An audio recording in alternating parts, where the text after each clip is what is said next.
Netizen yang terhormat, ada sisi-sisi lain yang perlu Anda tahu. Satu, di dalam sejarah Indonesia, sejak Indonesia merdeka hingga hari ini, tercatat Ferdy Sambo adalah polisi kedua yang divonis mati oleh pengadilan. Sebelumnya, 50 tahun yang lalu, tepatnya pada tahun 1973, seorang polisi dengan pangkat Kombes Pol, yaitu Sugeng Sutarto, juga divonis mati karena terbukti melakukan tindak pidana makar, yaitu terlibat dalam pemberontakan PKI. Waktu itu, vonis dijatuhkan oleh Mahkamah Militer luar biasa. Nah, kali ini bedanya adalah vonis dijatuhkan oleh pengadilan negeri, yang mana pengadilan ini bukan untuk militer tetapi untuk sipil.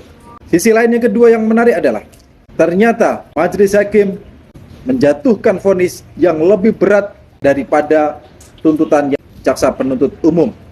Sebelumnya, memang JPU juga menggunakan pasal 340 KUHP mengenai pembunuhan berencana, tetapi JPU memohon kepada majelis hakim agar terdakwa divonis hukuman penjara seumur hidup.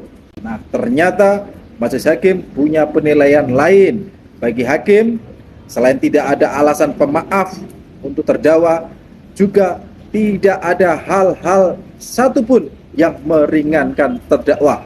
Dan karena seluruh unsur pada pasal tersebut terpenuhi, maka hakim vonis Ferdy Sambo dengan hukuman maksimal yaitu mati. Nah, sisi lain ketiga yang menarik dan penting kita catat adalah independensi hakim benar-benar teruji.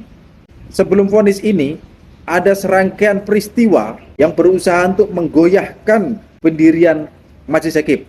Mulai dari laporan ke Komisi Yudisial dan Mahkamah Agung dari pihak terdakwa, dan mereka menilai majelis hakim kurang profesional, terlalu berat sebelah, dan lain-lain.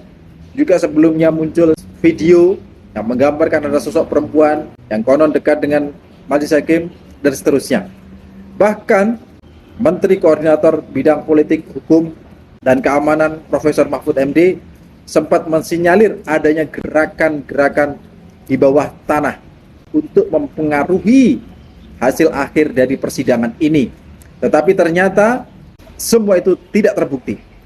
Yang terbukti adalah hakim benar-benar independen, tidak tunduk pada intervensi atau lobby dari pihak manapun.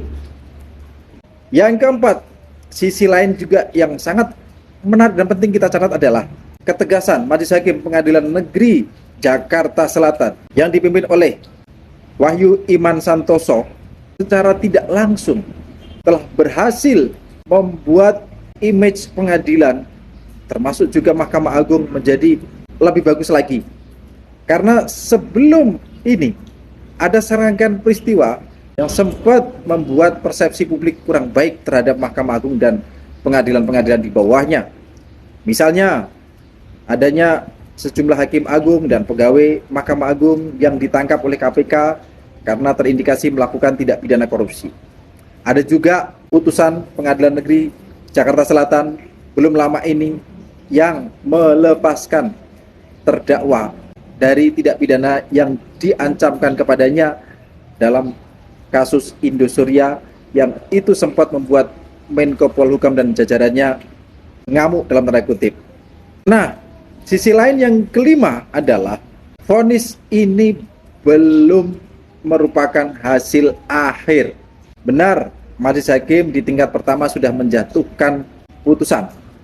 Tetapi setelah ini Ferdy Sambo serta tim penasihat hukumnya masih berhak untuk mengajukan upaya hukum banding.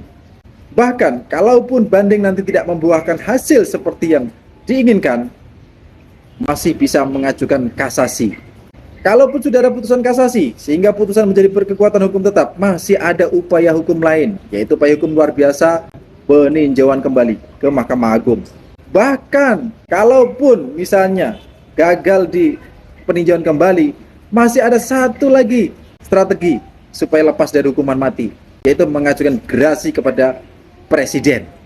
Kembali ke sisi lain yang pertama tadi, ternyata polisi yang dijatuhi hukuman mati pertama kali dalam sejarah kemerdekaan Indonesia, yaitu Sugeng Sutarto, setelah divonis mati oleh Mahmilub, di kemudian hari dia mendapatkan keringanan hukuman sehingga menjadi hukuman seumur hidup, dan bahkan Presiden Soeharto saat itu memberikan grasi sehingga yang bersangkutan bisa bebas.